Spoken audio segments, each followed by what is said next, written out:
एक छोटे से गांव में बुजुर्ग दंपत्ति रहते थे, जिनकी जिंदगी में कभी बड़े पैसे नहीं थे, लेकिन उन्होंने सादगी से जीकर धीरे धीरे बचत और समझदारी से निवेश करके वो हासिल किया जो आज करोड़ों लोग बस सपना देखते हैं, आर्थिक आजादी। वे आज चैन से जीते हैं, अपने पोते पोतियों के साथ हंसते हैं, कभी पैसों की चिंता नहीं करते, क्योंकि पैसे को उन्होंने समय पर समझ लिया था और उसे अपने लिए काम पर लगा दिया। अब सोचिए, अगर आपकी जिंदगी से भी पैसों की चिंता हमेशा के लिए खत्म हो जाए तो आप क्या करेंगे? क्या दुनिया घूमेंगे, परिवार के साथ हर पल जिएंगे, या फिर वो सपना पूरा करेंगे जिसे आपने कभी सिर्फ दिल में रखा था? आज के जमाने में पैसा कमाना मुश्किल नहीं, उसे समझदारी से संभालना असली चुनौती है।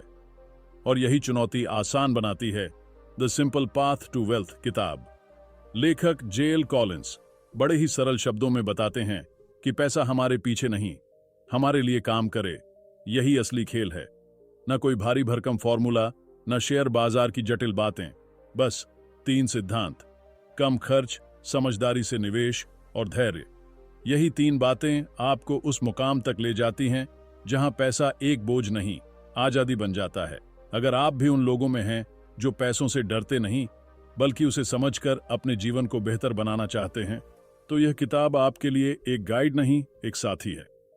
हमने पर्सनल फाइनेंस पर 10 बेहद जरूरी किताबों की एक खास सीरीज शुरू की है और आज की ये 8वीं किताब है। अगर आप सच में अपनी फाइनेंशियल लाइफ को बदलना चाहते हैं तो इस सीरीज की एक भी वीडियो मिस ना करें। चैनल को सब्सक्राइब जरूर कीजिए और बेल आइकन दबाइए, क्योंकि ये जानकारियां सिर्फ जानकारी नहीं, आपकी जिंदगी की दिशा बदल सकती है। अब चलिए इस जिंदगी बदल देने वाली किताब की असली ताकत को गहराई से समझते हैं। अध्याय 1, सन्यासी और पादरी की कहानी। एक पहाड़ी गांव में एक सन्यासी शांतिपूर्वक जीवन जी रहा था। उसने दुनिया की चकाचौंध से दूर एक झोपड़ी में बैठकर साधना को चुना था। वहीं एक दिन उसका बचपन का दोस्त, जो अब एक बड़ा पादरी बन चुका था, उससे मिलने आया। पादरी ने अपने जीवन की उपलब्धियों का बखान किया। उसने चर्च बनाए, स्कूल खोले, भूखों को खाना खिलाया और समाज में बड़ा योगदान दिया। उसने कहा, मैंने धन का उपयोग दुनिया को बदलने के लिए किया है, तू तो बस यहां बैठा रहता है। अगर तू भी मेरे जैसा धन कमाता तो तू भी दुनिया को बहुत कुछ दे सकता था। सन्यासी मुस्कुराया। उसने पादरी से पूछा, तू इतना सब क्यों कर रहा है? पादरी बोला, क्योंकि मैं लोगों की सेवा करना चाहता हूं, जिससे अंत में मैं शांति से बैठ सकूं। इस पर सन्यासी ने बहुत ही सरल लेकिन गहरी बात कही, पर मैं तो पहले ही शांति से बैठा हूं। यह छोटी सी बातचीत एक गहरी सच्चाई को उजागर करती है। बहुत बार हम यह मान लेते हैं कि धन, प्रसिद्धि और उपलब्धियां ही हमें शांति देंगी, लेकिन क्या वो दौड़ जरूरी है? या क्या हम अभी इसी पल कम में सच्ची शांति पा सकते हैं? यह अध्याय हमें सिखाता है कि धन का असली मकसद आजादी है, सोचने की, जीने की और वो बनने की जो हम वाकई हैं। पादरी का रास्ता भी गलत नहीं था, लेकिन सन्यासी ने यह साबित कर दिया कि कभी कभी सरलता में ही सबसे बड़ी सफलता छुपी होती है। अध्याय 2, मजबूरी से मुक्ति का पैसा। जरा सोचिए, एक सुबह ऐसी हो जहां आप नींद से जब जागें तो किसी मीटिंग का डर ना हो, किसी बॉस की डांट ना हो और न ही उस नौकरी की मजबूरी जिसमें हर दिन आपकी रूह थक जाती है। उस सुबह आप सिर्फ इसलिए काम करें क्योंकि आप करना चाहते हैं, न कि इसलिए क्योंकि आपको करना पड़ता है। जेएल कॉलिंस इसी स्थिति को कहते हैं FU मनी। लेकिन यह सिर्फ एक मोटी रकम नहीं है, यह असल में वो आंतरिक आजादी है जो आपको किसी भी गलत चीज के सामने ना कहने का साहस देती है। ये वो पैसा है जो आपको आजाद करता है, डर से, समझौते से और उस चुप्पी से जिसमें ज्यादातर लोग उम्र गुजार देते हैं। जब आपके पास FU मनी होता है तो आप जिंदगी को अपनी शर्तों पर जीना शुरू करते हैं, न किसी के इशारे पर, न किसी मजबूरी में। यह अध्याय हमें सिखाता है कि पैसे का असली उद्देश्य सिर्फ ऐशो आराम नहीं, बल्कि आत्मसम्मान और स्वतंत्रता है। और यही है असली अमीरी, जहां आप चुन सकते हैं कि आपको कब, कहां और क्यों काम करना है। अध्याय 3, समस्या क्या है और समाधान क्या है। हम सभी अपने अपने जीवन की दौड़ में लगे हैं। अच्छी नौकरी, बड़ी गाड़ी, शानदार घर, ब्रांडेड कपड़े, और फिर भी अंदर कहीं ना कहीं एक खालीपन, एक बेचैनी बनी रहती है। जेल कॉलिंस इस अध्याय में उसी सवाल का जवाब ढूंढते हैं। आखिर दिक्कत क्या है? समस्या ये है, हम पैसे कमाने के लिए काम करते हैं, फिर पैसे से चीजें खरीदते हैं और फिर उन चीजों को बनाए रखने के लिए और ज्यादा काम करते हैं। ये एक ऐसा चक्रव्यूह है जो कभी खत्म नहीं होता, जिसे JL Collins do money trap कहते हैं। लोग सोचते हैं बस थोड़े और पैसे मिल जाएं, फिर सब ठीक हो जाएगा। लेकिन सच ये है कि जैसे ही हमारी आमदनी बढ़ती है, वैसे ही हमारी चाहतें भी बढ़ती जाती हैं। हम अपना खर्च बढ़ा लेते हैं और फिर फंस जाते हैं उसी जाल में जहां से निकले थे। समाधान क्या है? जेएल कॉलिंस साफ कहते हैं, सरलता ही रास्ता है। अपनी आमदनी से कम में जीना, बेवजह के खर्चों से बचना और बचे हुए पैसों को समझदारी से निवेश करना, यही असली मुक्ति है। यह अध्याय हमें झकझोर कर सोचने पर मजबूर करता है। क्या हम सच में अपनी मर्जी से जिंदगी जी रहे हैं या सिर्फ ईएमआई और दिखावे के पीछे भाग रहे हैं? कॉलिंस कहते हैं, धन दौलत का असली उद्देश्य है चुनाव की स्वतंत्रता, न कि दिखावे की मजबूरी। वो हमें आमंत्रित करते हैं एक ऐसे रास्ते पर जो भले ही साधारण दिखे, लेकिन अंत में आत्मा को सुकून देने वाला हो। तीसरी अध्याय 4, पैसों का एक छोटा सा इतिहास। आज हम जिस पैसे को जेब में रखते हैं, उसके पीछे एक लंबा और दिलचस्प इतिहास छुपा है। जेएल कॉलिंस इस अध्याय में बताते हैं कि पैसा सिर्फ कागज का टुकड़ा नहीं, यह भरोसे का प्रतीक है। कभी लोग सामान के बदले सामान का लेन देन करते थे, गेहूं के बदले दूध या कपड़ों के बदले मछली। लेकिन यह तरीका कब तक चलता? फिर आया सोना और चांदी, क्योंकि ये टिकाऊ थे, दुर्लभ थे और सबको पसंद थे। लेकिन उन्हें ढोना और सुरक्षित रखना मुश्किल था, और तभी दुनिया ने ईजाद किया कागजी नोट। शुरुआत में ये नोट सिर्फ सोने की गारंटी थे, लेकिन धीरे धीरे वो खुद में मूल्य बन गए। अब हम उस कागज पर भरोसा करते हैं जो सरकार छापती है, बिना किसी असली सोने के समर्थन के। भावनात्मक गहराई से सोचें तो हम पूरी जिंदगी एक ऐसे सिस्टम पर भरोसा करके जीते हैं जो दिखता नहीं, छूता नहीं, लेकिन हमें चलाता है। हम पैसे के पीछे भागते हैं बिना ये समझे कि यह खुद इंसानों का बनाया हुआ भ्रम है। इसका मूल्य बस उतना है जितना समाज इसे देता है। कॉलिंस यहां पर एक बहुत जरूरी बात सिखाते हैं। जब तक हम इस भ्रम को नहीं समझेंगे, हम पैसे के गुलाम बने रहेंगे। लेकिन जैसे ही हमें इसकी असलियत समझ आती है, हम इसे अपना सेवक बना सकते हैं। यह अध्याय हमें पैसे की उत्पत्ति से जोड़ते हुए यह एहसास कराता है कि हम पैसे को नियंत्रित कर सकते हैं अगर हम इसे समझ लें। पैसा कोई दैवी शक्ति नहीं है, यह बस एक टूल है। सही इस्तेमाल हो तो आजादी, गलत हो तो गुलामी। अध्याय 5, एफयू मोनी की जादुई ताकत। आप हर सुबह उठते हैं, एक तयशुदा रूटीन में ढल जाते हैं, दूसरों की उम्मीदों और बॉस के आदेशों में उलझे रहते हैं। ऐसे में अंदर से एक आवाज आती है, क्या ये मेरी जिंदगी है? जेएल कॉलिंस इस अध्याय में बताते हैं कि उस आवाज को ताकत देने वाला एक ही साधन है, एफयू मनी। ये सिर्फ पैसे का ढेर नहीं है, ये वो चुपचाप खड़ी ताकत है जो तब बोलती है जब आपको बोलने की हिम्मत नहीं होती। ये वो हथियार है जिससे आप ना कह सकते हैं, बिना डरे, बिना झुके, बिना टूटे। जब आपके पास एफयू मनी होता है तो आप किसी जहरीले रिश्ते से निकल सकते हैं। आप उस नौकरी को छोड़ सकते हैं जो आपकी आत्मा को मार रही है। आप अपने बच्चों के साथ समय बिता सकते हैं, अपने माता पिता के साथ बैठ सकते हैं, या बस कुछ महीने खुद को खोजने में बिता सकते हैं, बिना किसी को जवाब दिए। कॉलिंस खुद बताते हैं कि उन्होंने अपने जीवन में कई बार ऐसे फैसले लिए जो आमदनी कम करते थे, लेकिन आत्मा को मुक्त करते थे, और वो तभी संभव हुआ जब उनके पास एफयू मनी था।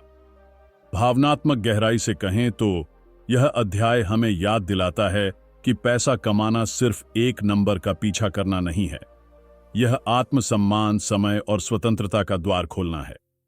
एफयू मनी वो चाबी है जो हमारी आत्मा को फिर से हमारी बनाती है। अध्याय 6, कर्ज। एक अस्वीकार्य बोझ होता है कर्ज। एक ऐसा शब्द जो बाहर से छोटा लगता है, लेकिन अंदर से इंसान को चूसकर खोखला कर देता है।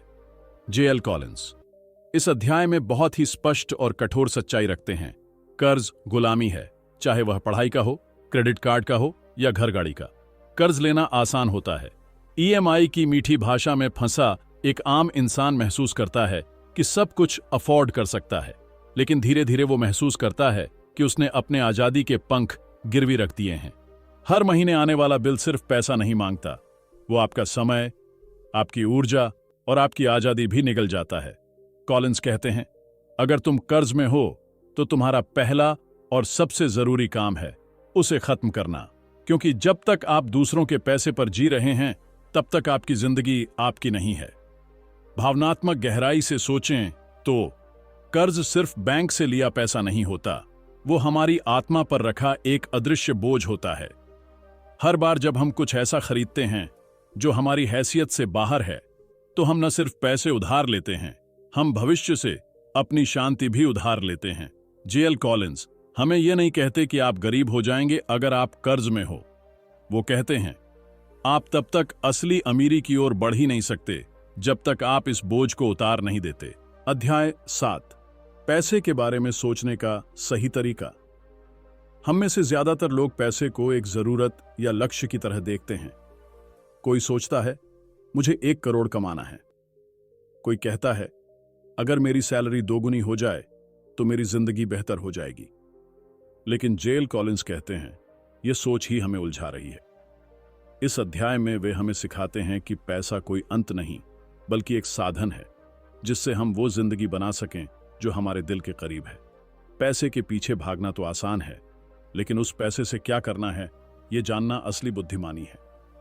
जब आप पैसा कमाते हैं तो आप केवल रुपया नहीं जोड़ रहे, आप अपना समय खरीद रहे हैं, अपनी आजादी बचा रहे हैं और अपनी पसंद की जिंदगी के बीज बो रहे हैं। जे.एल. कॉलिंस समझाते हैं कि अगर हम पैसे को दिखावे, प्रतिस्पर्धा और उपभोक्तावाद के चश्मे से देखेंगे तो हम कभी संतुष्ट नहीं होंगे। लेकिन अगर हम पैसे को उपकरण, सुरक्षा और अवसर के रूप में देखें तो यह हमें भीतर से मजबूत बना देता है। भावनात्मक जुड़ाव से कहें तो यह अध्याय हमें हमारे रिश्ते पैसे से दोबारा जोड़ने का मौका देता है। इस बार डर या लालच से नहीं, बल्कि समझदारी और आत्मसम्मान से। यह हमें सिखाता है कि पैसा खुद में कुछ नहीं है, लेकिन अगर ठीक से सोचा जाए तो यह वो पुल बन सकता है जो हमें गुलामी से आजादी तक ले जाता है। अध्याय 8, बाजार की प्रकृति। यह हमेशा ऊपर ही जाता है। शेयर बाजार सुनते ही हमारे मन में डर, लालच और भ्रम की लहर दौड़ जाती है। कभी हम सुनते हैं बाजार गिर गया, कभी सब कुछ डूब गया, और कभी कोई कहता है, यार मैंने तो करोड़ों बना लिए। लेकिन जे.एल. कॉलिंस इस अध्याय में इन शोरगुल के पीछे की गहराई, शांत सच्चाई बताते हैं। बाजार लंबी अवधि में हमेशा ऊपर ही जाता है। ये कोई जादू नहीं, बल्कि इंसानी विकास की कहानी है। जैसे जैसे दुनिया की अर्थव्यवस्था बढ़ती है, कंपनियां तरक्की करती हैं, नई तकनीकें आती हैं और लोगों की जरूरतें बढ़ती हैं, वैसे वैसे बाजार भी ऊपर जाता है। लेकिन दिक्कत कहां होती है? जब हम डर कर जल्दी बेच देते हैं, जब लालच में आकर किसी गुरु की सलाह पर निवेश कर देते हैं, जब हम बाजार को एक जुए की तरह समझते हैं, न कि एक लंबी यात्रा की तरह। जे.एल. कॉलिंस एक सरल लेकिन गहरा संदेश देते हैं। अगर तुम समय को अपनी सबसे बड़ी ताकत बना लो तो बाजार तुम्हारा सबसे वफादार दोस्त बन जाएगा। भावनात्मक गहराई से समझें तो यह अध्याय हमें धैर्य सिखाता है। जैसे किसी बीज को बोकर हर दिन खोदकर नहीं देखा जाता कि अंकुर आया या नहीं, वैसे ही निवेश को समय दिया जाता है। यह हमें सिखाता है कि पैसा कमाना कोई तेज दौड़ नहीं, यह एक ध्यान, भरोसे और संयम की साधना है। जे.एल. कॉलिंस कहते हैं, बाजार गिरता है, हां, लेकिन फिर उठता भी है, और हर बार पहले से ज्यादा ऊंचा उठता है। अध्याय 9, निवेश करने का सबसे अच्छा तरीका। निवेश की दुनिया अक्सर इतनी जटिल और भ्रामक लगती है कि कई बार मन बैठ जाता है। जे.एल. कॉलिंस इस अध्याय में बताते हैं कि निवेश कोई रहस्यमय जादू नहीं, बल्कि एक सरल और समझदारी भरा तरीका है। उन्होंने सिखाया है कि सबसे अच्छा निवेश वह है जो आपकी समझ से बाहर ना हो, जिसमें आप भरोसा कर सकें और जो लंबी अवधि में आपको सुरक्षा दे। इसका मतलब है कम खर्च वाले इंडेक्स फंड्स में निवेश करना।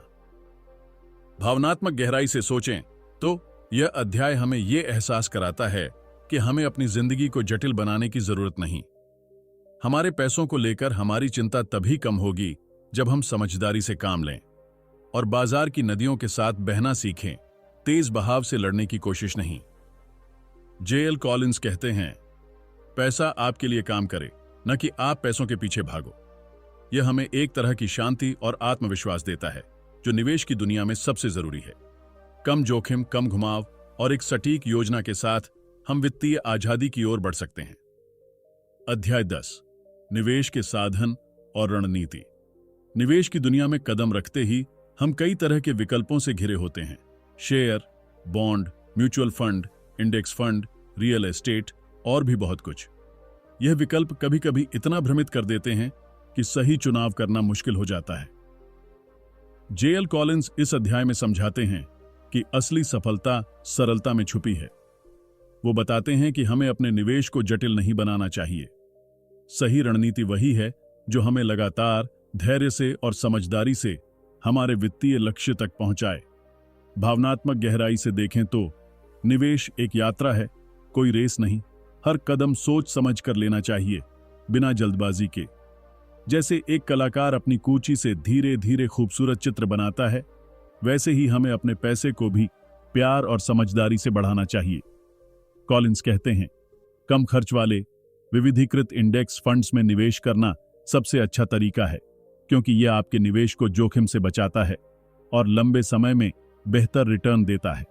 यह अध्याय हमें निवेश में स्थिरता, संयम और सरलता की अहमियत सिखाता। हजार लोग इन सिद्धांतों को अपनाते हैं। वे न सिर्फ आर्थिक रूप से मजबूत होते हैं, बल्कि मानसिक रूप से भी शांत और संतुष्ट रहते हैं। अध्याय 11, धन का संरक्षण और बढ़ावा। पैसा कमाना जितना जरूरी है, उतना ही जरूरी है उसे सुरक्षित रखना और समय के साथ बढ़ाना। जेएल कॉलिंस इस अध्याय में बताते हैं कि अमीरी सिर्फ बचत और निवेश का खेल नहीं है, बल्कि उसकी देखभाल का भी नाम है। यह अध्याय हमें सिखाता है कि धन को संभालना एक जिम्मेदारी है।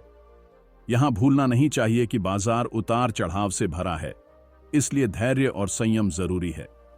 जो लोग समझदारी से अपने धन का संरक्षण करते हैं, वही लंबी दौड़ के विजेता बनते हैं। भावनात्मक गहराई से कहें तो धन सिर्फ नंबर नहीं है। यह हमारी मेहनत, हमारे सपनों और हमारे परिवार की सुरक्षा का प्रतीक है। हर बार जब हम अपने पैसे को सोच समझकर बढ़ाते हैं, तो हम अपने भविष्य को बेहतर बनाने का वादा करते हैं। कॉलिंस कहते हैं, सही निवेश और समझदारी से धन का संरक्षण करना आपकी आत्मा को भी शांति देता है। यह अध्याय हमें सिखाता है कि अमीरी का असली मतलब है अपने पैसों को नियंत्रित करना, न कि उसके गुलाम बनना। जब हम अपने धन को समझदारी से बढ़ाते और सुरक्षित करते हैं, तब हम सच में वित्तीय स्वतंत्रता की ओर कदम बढ़ाते हैं। अध्याय 12, वित्तीय स्वतंत्रता की ओर आखिरी कदम। वित्तीय स्वतंत्रता कोई दूर का सपना नहीं, बल्कि एक ऐसा मंजर है जिसे हर मेहनतकश इंसान अपने छोटे छोटे कदमों से पा सकता है। जेएल कॉलिंस इस अध्याय में बताते हैं कि यह सफर धैर्य, समझदारी और सही दिशा के साथ पूरा होता है। यह अध्याय हमें याद दिलाता है कि पैसा कमाना और निवेश करना सिर्फ शुरुआत है। असली जीत तब होती है जब हम अपने वित्तीय संसाधनों को अपनी जिंदगी के उद्देश्य के साथ जोड़ते हैं। भावनात्मक गहराई से देखें तो यह अध्याय हमें सिखाता है कि वित्तीय स्वतंत्रता का मतलब सिर्फ बैंक बैलेंस बढ़ाना नहीं, बल्कि अपने समय, अपनी पसंद और अपनी जिंदगी पर नियंत्रण पाना है। जब आपके पास इतना धन होता है कि आपको काम के लिए मजबूर नहीं होना पड़ता, तब आप असली आजाद हो जाते हैं, अपने सपनों, अपने परिवार और अपने दिल की सुनने के लिए। कॉलिंस का कहना है, वित्तीय स्वतंत्रता वह जगह है जहां आप अपने जीवन के हर पहलू को पूरी तरह से जी सकते हैं, बिना पैसों की चिंता के। यह अध्याय हमें प्रेरित करता है कि छोटे छोटे कदम भी बड़े बदलाव ला सकते हैं। जब हम अपने निवेश को धैर्य से बढ़ाते हैं, कर्ज मुक्त रहते हैं और समझदारी से खर्च करते हैं, तो वित्तीय स्वतंत्रता दूर नहीं। बुक निष्कर्ष, the simple path to wealth. किताब हमें सिखाती है कि आर्थिक स्वतंत्रता कोई जटिल लक्ष्य नहीं, बल्कि एक सरल और समझदारी भरा रास्ता है। जेएल कॉलिंस बताते हैं कि अगर हम कम खर्च करें, स्मार्ट तरीके से निवेश करें और धैर्य रखें, तो हम पैसे के गुलाम नहीं, उसके मालिक बन सकते हैं। वे हमें दिखाते हैं कि एफयू मनी, यानी वो पैसा जो हमें किसी के सामने झुकने से बचाए, जिंदगी में आत्मसम्मान और स्वतंत्रता लाता है। इंडेक्स फंड्स जैसे सरल निवेश विकल्पों को अपनाकर हम लंबी अवधि में अच्छा धन बना सकते हैं, बशर्ते हम लालच, डर और जल्दबाजी से बचें। यह किताब हमें सिखाती है कि असली अमीरी महंगे सामान में नहीं, बल्कि उस शांति में है जब आप अपनी शर्तों पर जिंदगी जीते हैं। सादगी, समझदारी और संयम, यही है वो रास्ता जो आपको संपन्नता और संतुलन दोनों देता है। अगर इस वीडियो ने आपको थोड़ी सी भी रोशनी दी है तो उसे औरों तक जरूर पहुंचाइए। अपने दोस्तों और परिवार को भी इस राह पर साथ लाना मत भूलिए, क्योंकि जब हम किसी और की जिंदगी को बेहतर बनाने में मदद करते हैं, वहीं से असली समृद्धि की शुरुआत होती है। और अब वक्त है हमारी पर्सनल फाइनेंस सीरीज की अगली किताब की, द टोटल मनी मेकओवर। किताब में डेव रैमजी ने आर्थिक आजादी पाने का एक सीधा और अनुशासित रास्ता बताया है। यह किताब कर्ज से पूरी तरह मुक्ति पाने, आपातकालीन फंड बनाने और लंबी अवधि के लिए निवेश करने पर जोर देती है। तो अगली वीडियो मिस मत कीजिए। चैनल को सब्सक्राइब करें, बेल आइकन दबाएं और मिलते हैं उस अगले कदम पर जहां हम आपकी आर्थिक आजादी को और भी सशक्त बनाएंगे।